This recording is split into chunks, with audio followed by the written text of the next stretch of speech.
Assalamualaikum warahmatullahi wabarakatuh. Saya Nabila Amalia dengan NIM 250 201 116. Nah, di sini saya akan membahas tentang sistem dan klasifikasi hukum. Pengertian sistem hukum adalah suatu keseluruhan yang terdiri dari unsur-unsur hukum yang saling berkaitan, bekerja secara teratur, dan memiliki tujuan untuk saling menciptakan ketertiban, keadilan, serta kepastian hukum dalam masyarakat. Sistem hukum mencerminkan bagaimana hukum disusun, ditegakkan, dipraktikkan di suatu negara. Lanjut. Nah, di sini mempunyai beberapa unsur seperti menurut Lawrence M. Friedman, sistem hukum memiliki 3 unsur seperti substansi hukum. Substansi hukum itu seperti aturan, norma, doktrin yang berlaku. Yang kedua, struktur hukum seperti lembaga, aparat, penegakan hukum, DPR, pengadilan, kepolisian. Nah, ada juga nih budaya hukum seperti kesadaran sikap dan berperilaku masyarakat terhadap hukum. Dengan kata lain, hukum tidak hanya berbentuk aturan, tetapi juga menyangkut pelaksanaannya serta penerimaan masyarakat. Lanjut.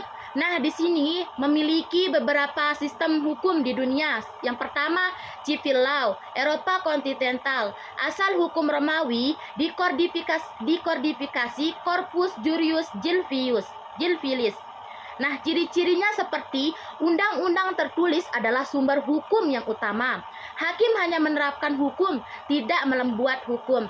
Sistem peradilan cenderung bersifat institusional. Hakim aktif meninggalkan atau menggali fakta. Negara penganut seperti negara Indonesia, negara Belanda, negara Jerman, Perancis, dan Jepang. Lanjut. Nah, di sini juga menurut sistem hukum di dunia yaitu hukum adat.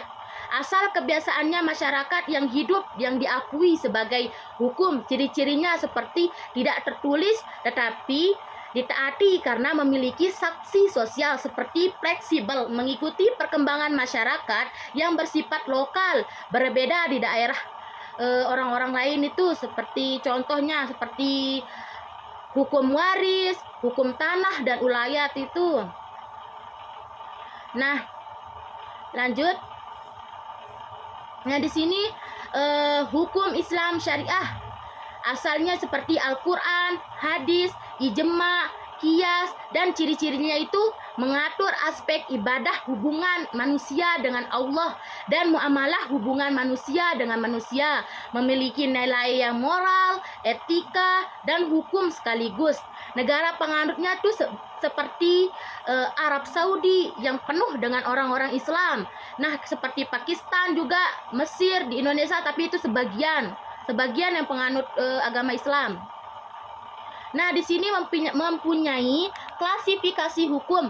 Menurut sumbernya, hukum undang-undang tertulis dalam peraturan resmi negara, hukum kebiasaan atau adat norma tidak tertulis yang hidup dalam masyarakat.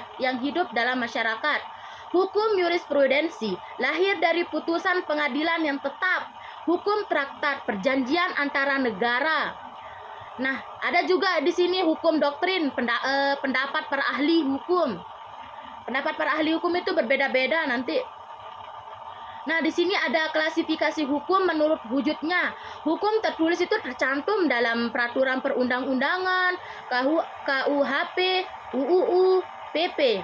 Hukum tidak tertulis itu seperti norma adat, kebiasaan, praktek sosial. Nah, di sini juga menurut isinya, hukum privat atau perdata mengatur hubungan antar individu. Contoh hubungan keluarga, hubungan kontrak atau hukum waris. Lanjut.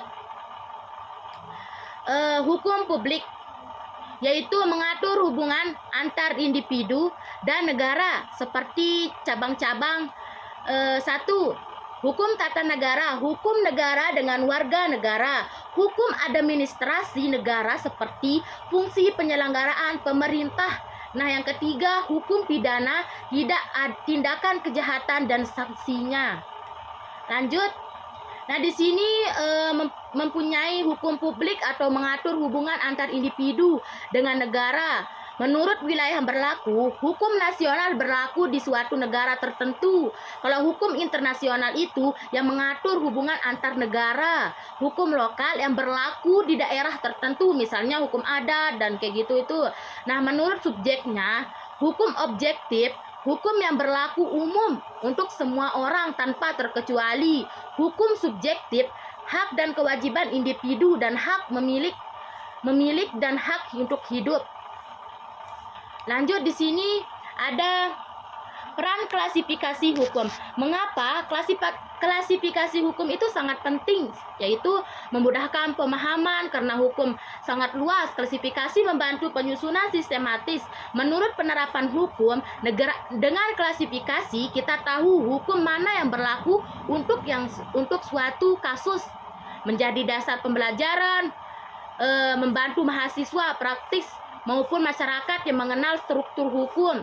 Nah, yang terakhir mendukung pembaruan hukum atau klasifikasi hukum lebih mudah dievaluasi dengan dikembangkan. Nah, di sini mempunyai kesimpulan seperti sistem hukum adalah kesatuan yang mengatur masyarakat melalui aturan, struktur, dan budaya. Dunia mengenal 4 sistem hukum utama seperti civil law, common law, adat, dan Islam. Hukum dapat diklasifikasi dari berbagai aspek sumber wujud, isi, fungsi, waktu, wilayah, hingga subjeknya. Klasifikasi hukum bukan sekedar pembagian teknis, melainkan membantu kita untuk memahami keberlakuan hukum serta menjadikan lebih efektif dalam kehidupan bermasyarakat dan bernegara. Lanjut. Nah, di sini ada sesi tanya jawab. Nah, saya akhiri. Kalau ada kata yang salah mohon dimaafkan, dan kalau ada kata yang kurang atau belum jelas mohon dimaafkan. Nah, akhir kalam. Wabillahi taufiq wal hidayah. Wassalamualaikum warahmatullahi wabarakatuh.